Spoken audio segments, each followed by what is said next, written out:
The challenges we face today are truly overwhelming. Yet, we are not the first people to have to overcome our fears. Our sermon series, Profiles in Courage, will look at scriptural heroes to inspire, embolden, and encourage us to keep the faith in the face of fear.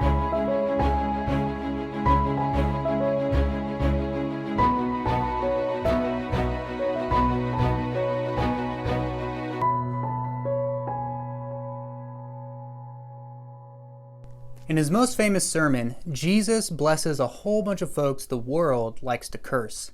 One of the blessings he gives is this: "Blessed are the peacemakers, for they will be called the children of God." Peacemakers are crucial to the world, but peacemakers often don't fare too well in the world. Peacemakers are often equated with troublemakers. Look at Jesus himself, the Prince of Peace, hung up on a cross for being, you guessed it, a troublemaker. Sometimes peacemaking is anything but peaceful. Sometimes peacemaking means going against the grain. Sometimes peacemaking means breaking rules and norms. Sometimes, yes, peacemaking is anything but peaceful. Always, peacemaking takes courage. So today, for our profile in courage, we're going to take a look at the little-known story of a woman named Abigail. We witness in Abigail's life the courage to pursue peace even in the face of danger. We witness in Abigail's life the courage to pursue peace even if it means breaking the rules. Abigail is the wife of a very wealthy but also a very harsh man named Nabal. In the story, Nabal, he insults David. And David, the soon-to-be king, he doesn't take the insult lying down. His blood boiling, David readies 400 men with swords, and they intend to pay a not-so-cordial visit to Nabal. Abigail and her household are in harm's way. She stands between two men who are set on bringing harm to one another. The moment for peace is now. Peace for Abigail in this story is an urgent matter. It can't wait. Peace for Abigail is a matter of life and death. And friends, isn't that the case for us too? Let's prepare our hearts now to hear this story of Abigail, the courageous peacemaker. There was a man in Maon, whose property was in Carmel. The man was very rich. He had 3,000 sheep and 1,000 goats. He was shearing his sheep in Carmel. Now the name of the man was Nabal, and the name of his wife Abigail. The woman was clever and beautiful, but the man was surly and mean. He was a Calebite. David heard in the wilderness that Nabal was shearing his sheep. So David sent 10 young men, and David said to the young men, "Go up to Carmel and go to Nabal and greet him in my name. Thus you shall salute him. Peace be to you, and peace be to your house, and peace be to all that you have. I hear that you have shearers. Now your shepherds have been with us, and we did them no harm, and they missed nothing all the time they were in Carmel. Ask your young men, and they will tell you. Therefore let my young men find favor in your sight, for we have come on a feast day. Please give whatever you have at hand to your servants and to your son David." When David's young men came, they said all this to Nabal in the name of David, and they waited. But Nabal answered David's servants, "Who is David? Who is the son of Jesse? There are many servants today who are breaking away from their masters. Shall I take my bread and my water and the meat that I have butchered for my shearers and give it to men who come from I do not know where?" So David's young men turned away and came back and told him all this. David said to his men, "Every man strap on his sword." And every one of them strapped on his sword. David also strapped on his sword, and about 400 men went up after David, while 200 remained with the baggage. But one of the young men told Abigail, Nabal's wife, "David sent his messengers out of the wilderness to salute our master, and he shouted insults at them.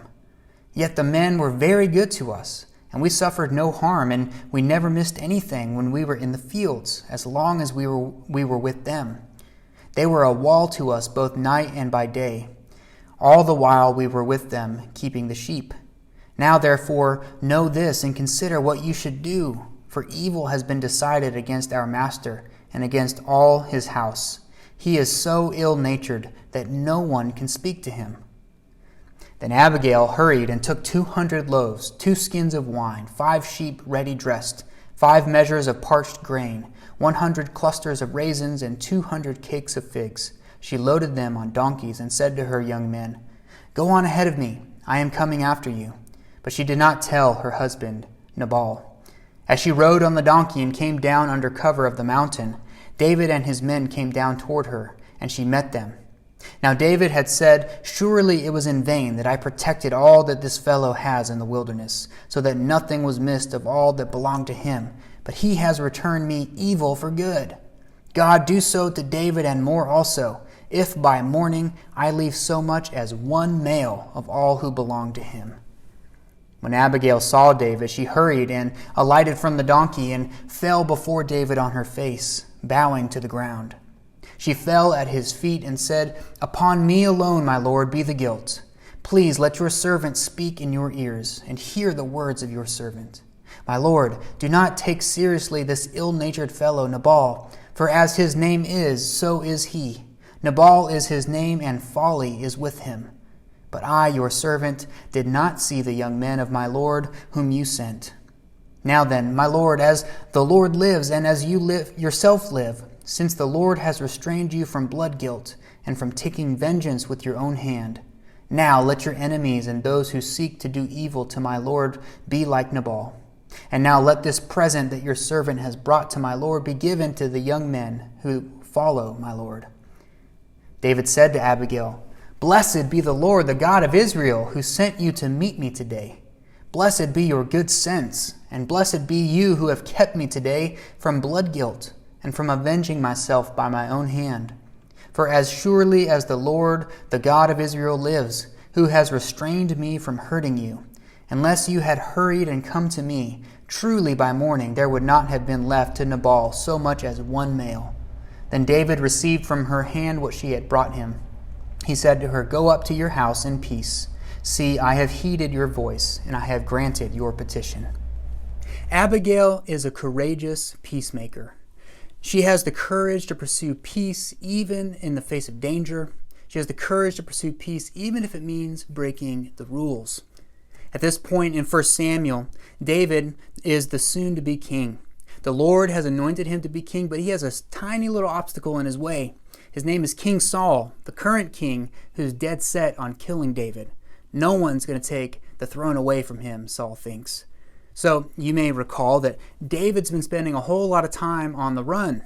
He and this band of very loyal foot soldiers of his have been doing their best just to stay alive. We catch up with David at a time when he and his de facto army have been residing in the hills of a region called Maon. This is the region where Nabal and his wife Abigail reside. Apparently, David and his band of foot soldiers have been helping Nabal's shepherds by protecting the vast number of sheep that Nabal owned. Nabal is a very, very wealthy man. Wealth in biblical times is measured not by money, currency, but by livestock and other goods. Nabal owns, we learn, 3,000 sheep, and it's now shearing season. This is a very lucrative time of year for a man like Nabal. According to estimated averages, scholars suggest that with 3,000 sheep, that would produce somewhere around 3 tons of wool. David is under the impression then that Nabal owes a bit of his bounty, a bit of the great resources that he has to David and his men. They've spent months protecting the shepherds and the sheep. Surely at a time of such abundance, Nabal wouldn't mind providing a little bit of assistance to David and his men for their services. But Nabal, he's a cranky and a stingy old man. I picture here a real Scrooge character. Rather than share a bit of his abundance with David, Nabal instead screams insults at David's messengers. "Who's David?" he says. Who is this son of Jesse? Let's be real clear here for a second. At this time, everybody knew who David was. Everyone knew about King Saul's violent attempts to keep his throne out of David's hands. So Nabal is clearly mocking David here. And David, it appears, does not let mockery go unchecked. I imagine David's face turning blood red and smoke beginning to pour out of his ears at the news of Nabal's disrespect. The only solution in David's mind is a full-on assault against Nabal and his household. Not one male will remain, he says. That's the solution. You know that whole eye for an eye thing? How about an eye and you die? That sounds a little bit better, more appropriate, at least in David's mind. Abigail then, in the story, she stands between these two hot-headed men. Her foolish, foul-mouthed husband, Nabal, on the one hand. On the other hand, the easily offended, overreacting, bloodthirsty David. Abigail catches wind of her husband's foolishness and David's violent intent, and she realizes that she's faced with a crisis. What can be done? The time for peace is now. Her life and the lives of her entire household, they are all on the line, right? The situation calls for a peacemaker. But being a peacemaker is sometimes risky business. Danger encroaches upon Abigail and her household with each step that David takes towards them. But at the same time, danger also lurks in the shadows of Abigail's pursuit of peace. What would happen, for example, if Abigail acts outside the scope of her husband's control? Something that was extremely looked down upon during that time. What would happen if David looked upon Abigail's peace offering with disgust? Then again, what would happen if Abigail did nothing? If David and his 400 armed men showed up on their doorstep? There are no easy answers here. Abigail faces the danger of many unknowns. Peace is what's needed, but it's going to be risky. Sometimes that's how peacemaking is. Sometimes peacemaking is anything but peaceful. Sometimes peacemaking means going against the grain. Sometimes peacemaking means breaking rules and norms. But Abigail, she is a courageous peacemaker. So she wastes no time. 3 different occasions we hear that Abigail hurried to prepare the peace offering for David. Peace is urgent, and so Abigail's actions are deliberate and swift. She sends a lavish collection of goods to David, and soon after she meets up with David herself. What we hear next is the longest speech of any woman in the entire Hebrew Bible. Abigail brilliantly persuades David to think twice about his thirst for blood. She apologizes for her husband's foolish remarks, and then she pleads with David to live up to the calling that God has placed on his life. Did David really want such blood guilt on his conscience, she asks. Is that really becoming of the man whom God has anointed to be king?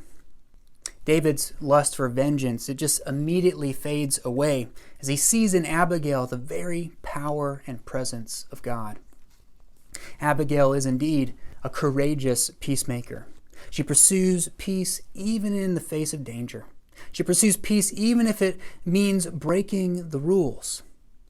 Jesus said, "Blessed are the peacemakers," and indeed, peacemakers are crucial for the world, but as we've said, being a peacemaker is often risky business. Peacemaking is often anything but peaceful. Abigail could easily be seen not as a peacemaker, but as a troublemaker in this story. Because in Abigail's pursuit of peace, she steps outside the bounds of the social norms and the expectations of her day. She pursues peace, for one thing, outside the scope of her husband's control.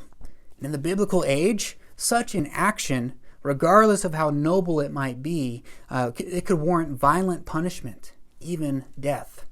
And yet, Abigail has the courage to pursue peace.